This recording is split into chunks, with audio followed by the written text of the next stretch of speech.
Come along with us to harvest some potatoes grown in bags. So I know they look dead, but once the greens die back, it's a sign that the potatoes are done growing. Oh my gosh. Look at this.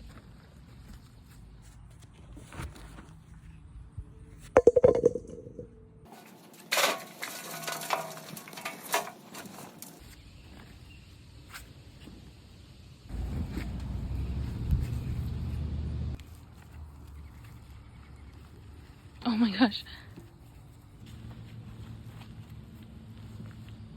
These are all the potatoes that we've got.